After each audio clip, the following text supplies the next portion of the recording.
저와 여러분에게는 그리 와닿지 않겠지만 역사적으로 보면 한국 사회 속에서 교회 문화가 흔히 말하는 세상 문화보다 앞서 있던 때가 꽤 길게 있었습니다. 구체적으로 설명하면 이런 건데요. 한국 민족에게 처음 복음이 전해지고 한국 교회가 세워졌던 이 초기부터 이 수십 년 동안 사실 한국 사회는 많은 어려움을 경험하고 또 심각한 가난을 경험했습니다. 복음이 전해지고 얼마 지나지 않아서 우리가 잘 아는 일본의 식민 통치가 시작됐죠. 그리고 독립하고 나서는 6.25 전쟁이라는 이 민족의 큰 아픔을 경험했습니다. 이 전쟁이 1950년대에 있었는데 그 이후로 거의 1980년대가 될 때까지 한국은 전 세계에서 힘없고 가난한 나라에 속해 있었던 겁니다. 아무래도 이렇게 나라가 가난하고 먹고 사는 일 자체가 힘들다 보니까 사회 속에서 이렇게 문화가 발전하기는 어려웠을 것입니다. 사회 속에서 무엇인가를 이렇게 여유 있게 즐길 어떤 문화가 발전하는 것은 불가능한 일이었을 것입니다. 이런 분위기 속에서 사실 교회 안에는 이 교회 밖에 있는 사람들이 놀라고 흥미를 느낄 만한 이 재미있고 발전된 문화들이 많았다라는 것이죠. 대표적으로 이제 곧 우리도 맞이하게 되는 성탄절, 이 성탄절 문화가 교회를 대표하는 문화이기도 했고요. 또 여름에는 성경학교가 있기도 했고, 또 뭐 그런 특별한 절기가 아니더라도 풍성한 음악과 또 심지어는 문학이 늘 교회 문화 안에는 가득했던 모습이 있었습니다.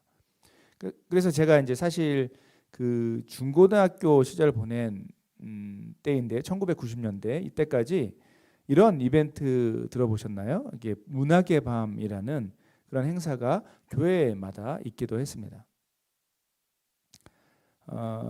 그런데 이런 흐름이 한국 사회가 급격하게 잘 살게 되고 부유하게 되고 교회 밖에 훨씬 재밌고 흥미로운 그 문화들이 넘쳐나게 되면서 발전하게 되면서 이전과 전혀 달라지게 되었죠. 많은 사회학자가 1990년대를 주목하는데 한국의 1990년대를 주목하는데 이때 청소년기와 청년의 때를 지낸 저희 또래인데 지금의 40, 50대 이 40, 50대가 이런 사회적인 변화, 문화적인 변화를 생생하게 체험한 그룹이라고 말합니다. 1990년대에 한국 문화가 급격하게 발전하는 모습이 있었는데 예를 들면 지금의 한류 문화 이것이 이때 시작되었고요. 이때부터 흔히 말하는 세상의 문화에 교회의 문화가 좀 뒤처진다라는 느낌, 그런 흐름이 시작되었다라고 많은 사람이 기억하고 추억하고 있습니다. 중요한 것은 이렇게 세상의 문화가 다양해지고 발전하는 동안 이전의 교회 안에서 신앙보다는 어떤 문화적으로 이 교회 안에서 재미와 기쁨을 찾던 사람들이 자연스럽게 교회가 아닌 세상의 문화를 즐기려고 이 교회를 떠나는 모습이 똑같이 시작되었다라는 것이죠. 그렇습니다. 한국 사회 속에서의 어떤 교회의 문화를 예로 설명했는데 사실 자기 스스로의 신앙과 믿음의 고백이 없는 어떤 한 사람에게 교회 밖의 문화, 세상의 문화는 당연히 교회 안보다 훨씬 재밌고 즐겁게 느껴질 것입니다. 실제로 여러분 지금 우리가 사는 세상을 한번 돌아볼까요? 정말 할 것도 많고 먹을 것도 많고 또 즐길 것도 많은 것이 사실입니다. 지금 코로나 팬데믹 이 자체가 특별한 상황이지만 이 상황이 일어나기 전을 한번 떠올려 보십시오. 구체적으로 사람들의 그 SNS를 한번 떠올려 보십시오.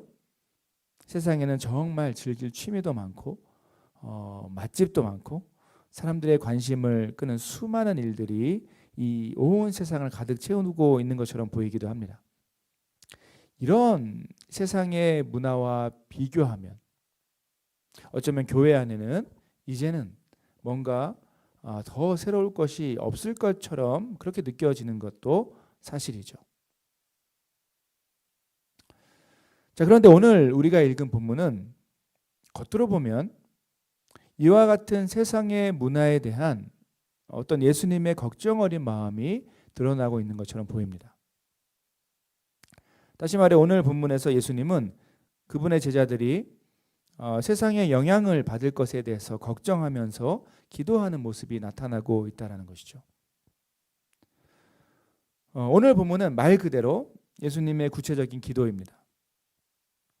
이 요한복음의 흐름을 잘 정리하면 오늘 본문이 있는 이 요한복음 17장은 이제 이 땅에서의 사역을 마무리하면서 이 공생애라고 하는 이 땅에서의 사역을 마무리하면서 십자가의 고난과 죽음 그리고 부활과 승천, 이 하늘로 올라가시는 그 일이라는 이 그분의 공생애 사역에서 최고조, 이 클라이맥스에 있는 그 귀한 사역을 바로 코앞에 두신, 바로 앞에 남겨두신 그 예수님의 기도를 생생하게 담아내고 있습니다. 실제로 오늘 본문 뒤에 이어지는 요한복음 18장에서 예수님은 사람들에게 잡히시게 되고 이제 그분의 고난이 시작되죠. 한번 생각해 볼까요? 여러분, 이제 곧 십자가의 고난과 죽음 그리고 부활하셔서 승리하셔서 이 땅에서 사역을 마치시고 떠나실 그 예수님은 그래서 아버지께로 돌아가실 그 예수님은 과연 어떤 기도를 아버지께 드리셨을까요? 요한복음 17장은 크게 세 가지 내용으로 이 예수님의 기도를 담고 있습니다. 첫째는 예수님은 자기 자신을 위해서, 스스로를 위해서 기도하십니다. 둘째는 예수님과 함께 생활했던, 함께 지냈던, 또 예수님을 바라보고 따라다녔던 그 제자들을 위해서 기도하십니다. 그리고 셋째, 예수님과 함께 지내지는 않았지만 이후에 예수님을 믿는 모든 그리스도인을 위해 또 기도하시죠. 여러분, 중보자란 단어 많이 들어보셨죠? 예수님은 분명하게 오늘 본문에서 이 중보자의 역할을 하시고 중보자로서 기도하시는 모습을 보여주고 계시는 거죠. 이 세 가지 기도의 내용 가운데 오늘 우리가 읽은 본문은 예수님과 함께했던 그 제자들을 위한 기도를 담고 있는 것입니다. 자, 그런데 이 제자들을 위한 기도에는 언뜻 보면 예수님의 염려와 걱정이 가득한 것처럼 보이기도 합니다. 그 염려와 걱정의 핵심은 한마디로 말하면 이런 것이죠. 제자들이 세상에서 영향을 받을 것에 대한 걱정입니다. 예수님은 실제로 제자들이 두 가지 면에서 세상에 영향을 받을 것을 걱정하셨습니다. 첫째는 그들이 세상에서 미움을 받을 수 있다는 것이고, 둘째는 세상의 악에 빠지게 될 수 있다는 걱정입니다.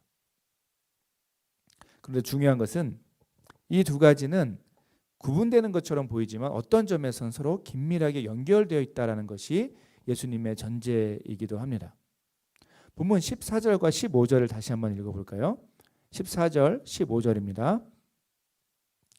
내가 아버지의 말씀을 그들에게 주었사오매 세상이 그들을 미워하였사오니 이는 내가 세상에 속하지 아니함 같이 그들도 세상에 속하지 아니함으로 인함이니이다. 내가 비옵는 것은 그들을 세상에서 데려가시기를 위함이 아니요 다만 악에 빠지지 않게 보전하시기를 위함이니이다. 방금 읽은 이 14절에서 그들도, 제자들도 세상에 속하지 아니함, 이것이 바로 세상에서 제자들이 미움을 받게 되는 이유가 됩니다. 제자들이 예수님처럼 그들이 세상에 속하지 아니한 것, 이것 때문에 제자들은 세상에서 미움을 받게 될 것이라는 거죠. 문제는 이런 세상의 미움을 피하기 위해 어쩌면 제자들이 세상에 속하는, 즉 15절에 나오듯이 악에 빠지는 일이 일어날 수 있다는 것입니다. 그 성경에서 세상에 속하다라는 것은 쉽게 말하면 세상에서 하나님을 모르는 사람들이 살아가는 그 삶의 방식을 따라서 똑같이 살아가는 것을 말합니다. 이것이 세상에 속하다, 세상과 같이 되다, 세상과 하나가 되다라는 것의 의미이죠.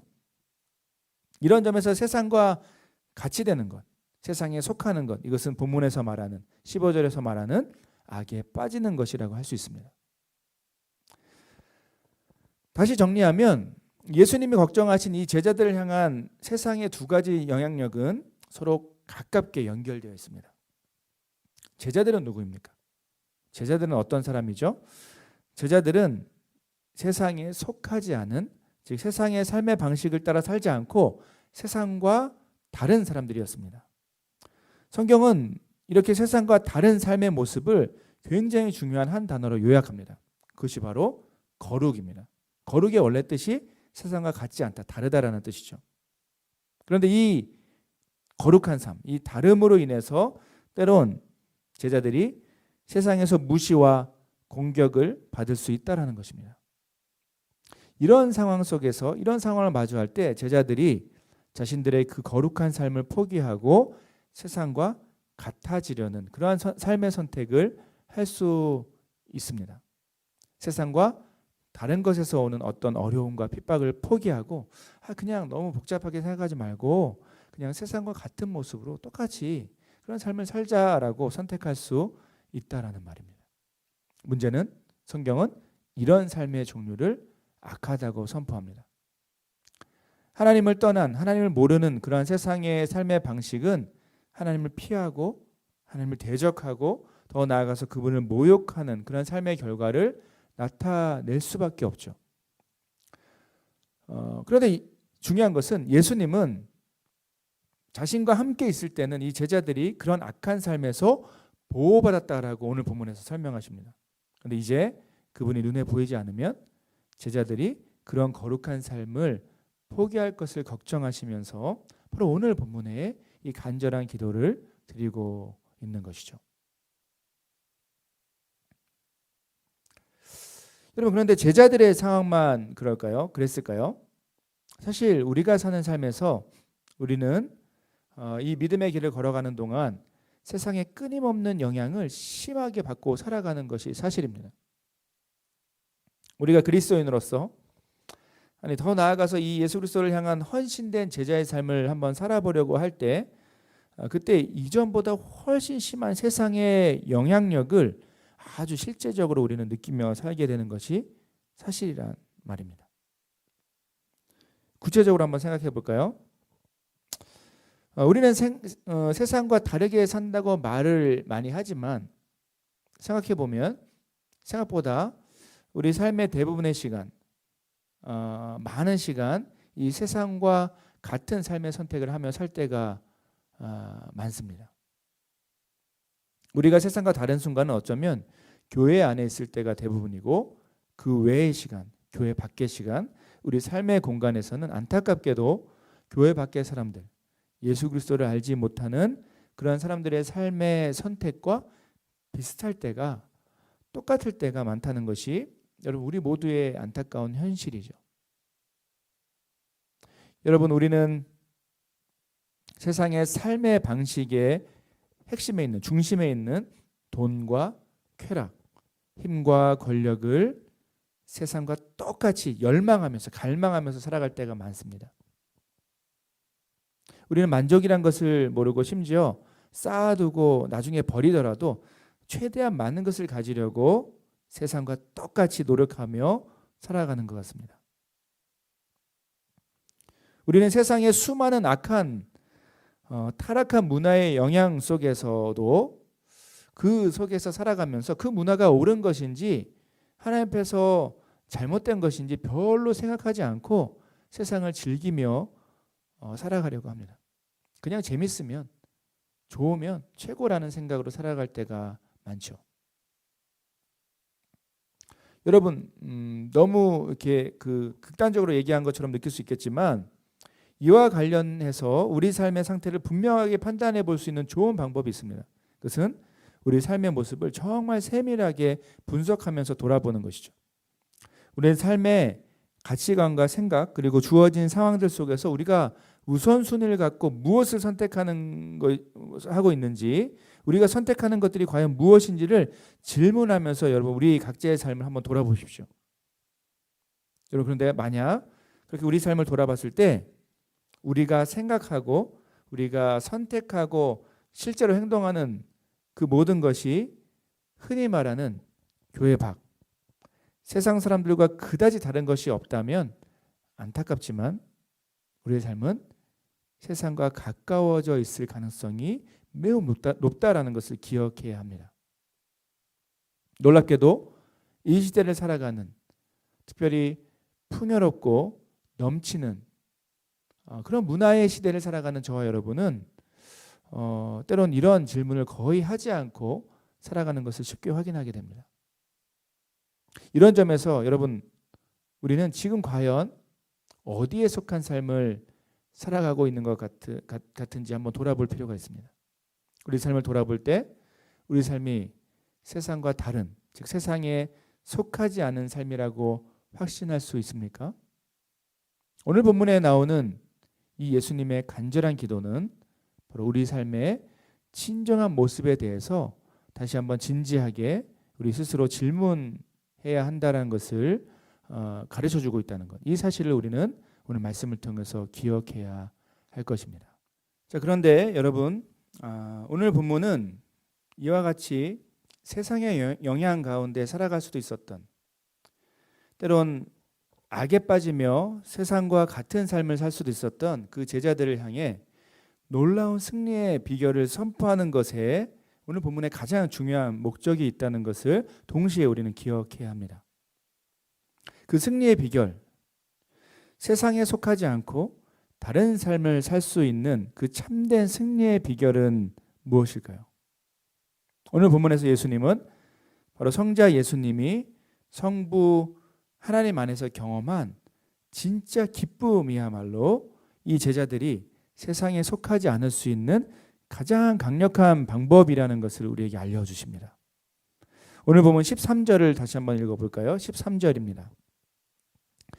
지금 내가 아버지께로 가오니 내가 세상에서 이 말을 하옵는 것은 그들로 내 기쁨을 그들 안에 충만히 가지게 하려 함이니이다. 방금 읽은 본문에서 예수님이 경험했고 또 가지고 있는 어떤 기쁨에 대해서 말씀하십니다. 과연 예수님이 경험했고 또 예수님이 갖고 있는 기쁨은 구체적으로는 무엇일까요? 이 성경에는 실제로 기쁨이라는 단어가 굉장히 많이 나옵니다. 그리고 이 단어가 사용되는 이 상황 역시 매우 다양합니다.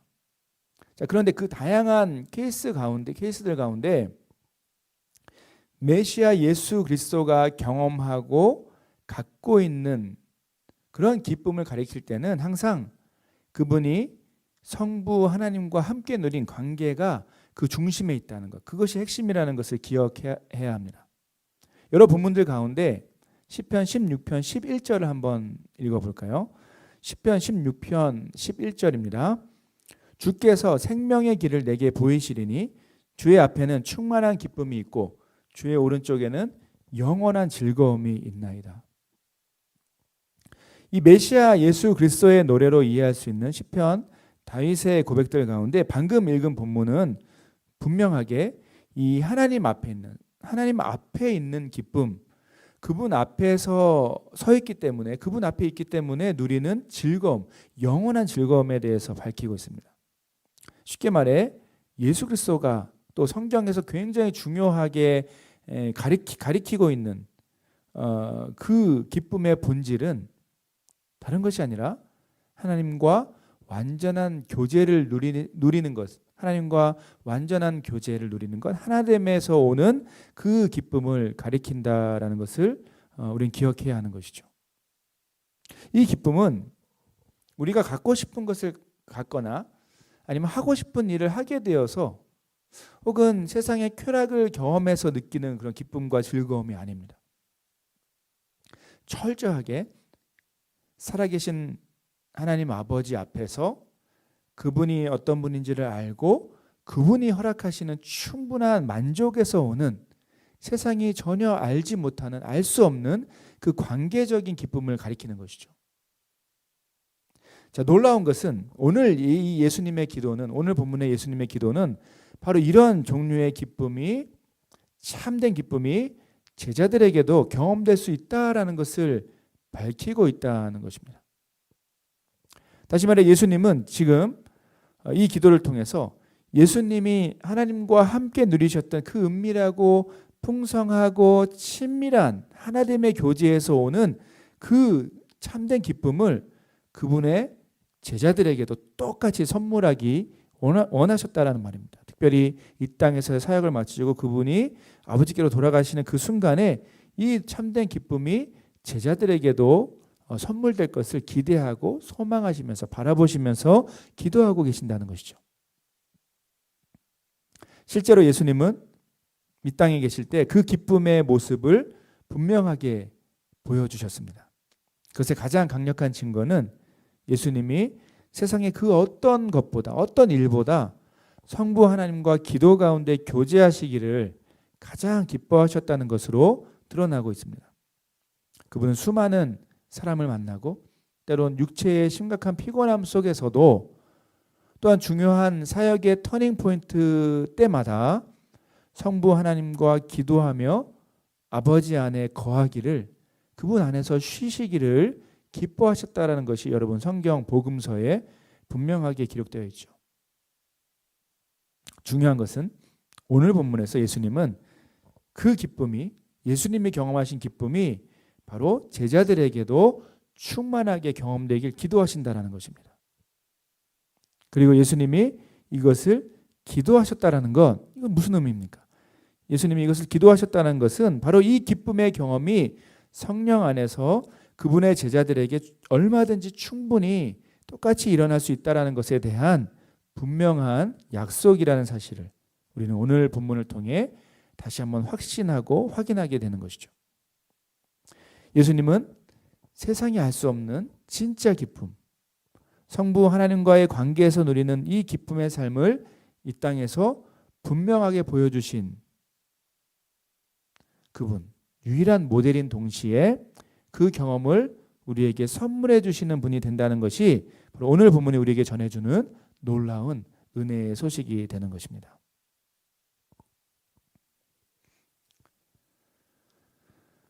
사랑하는 여러분, 실제로 우리 신앙이 세상에서 승리의 삶을 살 수 있는 유일하고 가장 강력한 길은 기쁨의 체험에 있습니다.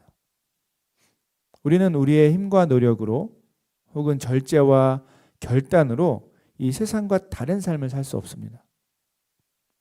우리는 진짜 연약한 존재이죠. 또 믿음이 부족한 사람들이기 때문에 그렇습니다.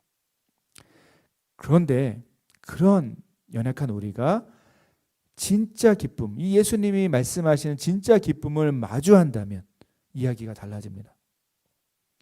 예수 그리스도께서 성부 하나님과의 관계 속에서 발견한 이 참된 기쁨을 우리 역시 그 그림자만이라도, 아니면 그 살짝 비춰지는 그 빛의 한 줄기만이라도 마주한다면 우리는 그 기쁨을 자연스럽게 열망하게 된다라는 말입니다.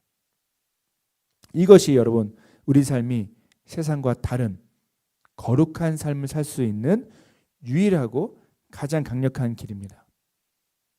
우리의 승리는 우리의 힘과 노력에 있지 않고 이 진짜 기쁨을, 예수님이 말씀하시는 기쁨을 얼마나 생생하게 체험하는가에 우리의 승리의 비결이 달려있다는 것이죠.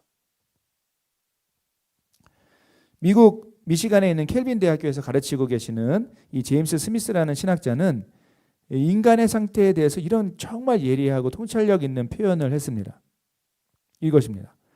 당신이 진짜 갈망하는 것이, 열망하는 것이 당신 자신이다. 무슨 뜻일까요? 이 말은 우리가 최고로 갈망하는 것, 열망하는 것, 정말 소유하고 싶어 하는 것을 본능적으로, 누가 억지로 시켜서가 아니라 본능적으로 또한 자연스럽게 찾고 그것을 기다리게 된다는 뜻이죠. 실제로 여러분 우리가 계속해서 끊임없이 찾고 있는 그 어떤 것이 있다면 그것이 바로 우리가 가장 사랑하는 바로 그것이라는 말입니다. 이해되시나요? 이 제임스 스미스의 이 설명은 정말 예리하게 우리 자신의 삶을 이렇게 비춰주고 드러내줍니다. 여러분, 우리가 진짜 최고로 갈망하고 열망하면서 간절한 마음으로 찾고 있는 그것은 무엇입니까? 우리가 가장 많은 시간, 가장 절대적인 시간, 목마른 마음으로 찾게 되는 바로 그것이, 계속 찾게 되는 그것이, 누가 억지로 시키지 않아도 찾게 되는 바로 그것이 우리가 가장 사랑하는 것이 무엇인지를 보여준다는 사실, 그것을 가르쳐준다는 사실을 우리는 생각해 볼 필요가 있습니다. 자, 중요한 것은 여러분, 기독교 신앙은 무엇입니까? 기독교 신앙은 바로 하나님 안에서 경험하는 진짜 기쁨의 체험을 통해서 이런 우리의 이전의 그 갈망과 열망의 우선순위에 있던 이것이 이 하나님 안에서 경험하는 진짜 기쁨으로 변화되는 이 우선순위가 바뀌는 기적을 일으키는 것이 여러분 기독교 신앙의 실제입니다. 문제는 우리가 이 기쁨을 아직 체험하지 못해서 우리는 여전히 사실 세상에 별 볼 일 없는 정말 의미 없고 우리에게 진짜 만족이 될 수 없는 그 얄팍한 재미들에 마치 중독된 것처럼 빠져서 헤어나오지 못하는 것처럼 살아간다는 것이죠. 예전에 한번 설명했던 글인데 이것을 또한 이 C.S. 루이스가 탁월하게 설명했습니다. 그는 이렇게 말했는데요. 한번 자막을 보시면서 생각해 보시죠. 우리는 무한한 영원한 완전한 기쁨을 준다고 해도 술과 섹스와 야망에만 집착하는 거기에 매여 있는 열정 없는 냉담한 피조물들입니다. 마치 바닷가에서 휴가를 보내자고 말해도 그게 무슨 뜻인지 상상조차 못해서 그저 그냥 빈민가 한 구석에서 진흙파이나 만들면서 놀고 싶어하는 그런 철없는 아이와 같습니다. 굉장히 무서운 말인데요. 그 뒤에가 중요합니다. 우리는 너무 쉽게 만족합니다. 여러분, 우리의 진짜 문제는 진짜 기쁨이 무엇인지 별로 고민하지 않고 살아간다는 것입니다. 우리의 문제는 진짜 기쁨이 무엇인지 별로 생각하지 않고 고민하지 않고 살아가고 우리가 경험하고 있는 기쁨의 일들이 즐거워하는 그 모든 것들이 참된 기쁨인지 별로 질문하지 않는다는 것이죠. 그런데 예수 그리스도는 그 진짜 기쁨이 어디에 있는지 그분의 삶을 통해 이미 보여주셨고 거기서 끝나는 것이 아니라 그 기쁨이 예수 그리스도를 통한 믿음이란 방법을 통해 언제든지 얼마든지 우리에게 실제로 일어날 수 있는 선물이 된다라는 것을 우리에게 약속하신 분이라는 사실을 우리는 기억해야 됩니다. 여러분, 이 가치관의 변화가 일어나는 것, 이 역전 현상이 일어나는 것, 이 변화가 일어나는 것이 복음의 능력이고 이것이 바로 예수 그리스도 안에서 모든 믿는 자에게 약속된 기쁨의 본질입니다. 여러분, 우리는 이 믿음 안에서 경험되는 이 기적을, 이 변화를 갈망해야 합니다. 열망해야 합니다. 신앙생활의 풍성함은 여러분 우리의 삶이나 상황이 잘 풀리는 것에 있지 않습니다. 우리의 진짜 기쁨은 우리 손에 갖고 있는, 우리 손에 들려진 그 어떤 것에 있지 않습니다. 여러분, 이것을 받아들이셔야 됩니다. 마치 갓난아이가 엄마를 간절히 찾고 애타게 찾고 엄마 품에서 가장 완전한 만족과 평안함을 경험하는 것처럼, 다른 거 다 필요 없이 엄마 품 안에서 그냥 잠들어 있는 것처럼 우리가 이 험한 세상에서 누릴 수 있는, 경험할 수 있는 참된 기쁨은 그것은 바로 하나님을 갈망하고 열망하는 가운데 그리고 그분 품 안에서 가장 완전한 만족을 경험하는 것에 여러분 우리 삶에 진짜 기쁨이 있다는 것을 기억해야 합니다. 예수 그리스도는 그런 기쁨을 누리셨고 바로 오늘 말씀을 통해서 그 기쁨을 우리에게도 선물하기 원하셨다라는 것을 지금 말씀을 통해 마음에 새겨야 하는 것입니다. 말씀을 맺겠습니다. 사랑하는 여러분, 안타깝게도 우리는 여전히 세상과 똑같이 살고 싶어 하면서 때로는 인생의 많은 시간 이 죄악된 삶의 방식에 더 강력한 끌림을 마치 자석에 이끌리는 것처럼 그 강력한 끌림을 경험하는 연약한 사람들입니다. 하지만 오늘 우리가 나눈 본문은 우리에게 새로운 회복의 가능성에 대해서 소개하고 있습니다. 그 회복의 가능성은 바로 예수 그리스도께서 약속하신 그분의 기쁨이, 그분이 경험한 참된 기쁨이 우리의 기쁨이, 나의 기쁨이 되는 참된 믿음의 체험입니다. 중보자이신 예수 그리스도는 오늘 본문처럼 우리를 위해서 간절히 기도하시는 분이십니다. 우리가 믿음으로 예수 그리스도를 통해 하나님 앞에 나아갈 때 예수 그리스도의 참된 기쁨은 바로 우리 삶에 일어나는 놀랍고 생생한 우리 안의 삶의 체험, 살아있는 체험이 되는 것이죠. 이 시간 이 약속을 믿는 저와 여러분 되기를 소원합니다. 이 말씀에 약속된 이 약속의 말씀을 붙들고 진짜 기쁨을 향해 나아가는 저와 여러분, 우리 모두가 되길 간절히 소원합니다. 제가 기도하고 설교를 마치도록 하겠습니다. 은혜로우신 하나님 감사드립니다. 오늘 말씀을 통해 우리가 혹시라도 잊고 있었던, 별로 생각하지 않았던 참된 기쁨이 어디에 있는지를 발견할 수 있도록 오늘 우리에게 성령께서 말씀하여 주심으로 인해 참 감사드립니다. 우리는 참 연약하고 부족하고 세상과 다르지 않고 세상에 속한 모습으로 살아갈 때가 참 많은 것을 주님 앞에 고백합니다. 이 모든 어리석은 삶의 모습이 우리가 아직 예수 그리스도 안에서 하나님 안에서 누리는 참된 기쁨을 경험하지 못했기 때문이라고 우리는 다시 한번 우리 삶을 돌아보며 우리 삶을 돌이켜보게 됩니다. 하나님, 오늘 말씀에 약속하신 것처럼 예수 그리스도 안에서 발견하는 참된 기쁨이 우리 삶에 체험되고 경험될 수 있도록 성령께서 우리 가운데 역사하여 주시길 간절히 소원합니다. 예수 그리스도께서 하나님 성부 하나님과 누리셨던 그 참된 기쁨이 멀리 있는 이야기가 아니라 우리가 매일매일 갈망하고 열망하는 가운데 체험되는 살아있는 실제가 될 수 있도록 이번 한 주간도 우리 삶을 지켜주시고 붙잡아 주시며 그 참된 기쁨 가운데 우리에게 주어진 믿음의 길을 걸어가는 우리 모두가 될 수 있도록 도우시고 함께하여 주시옵소서. 감사드리며 우리에게 참된 기쁨 되시는 예수 그리스도의 이름으로 기도드립니다. 아멘.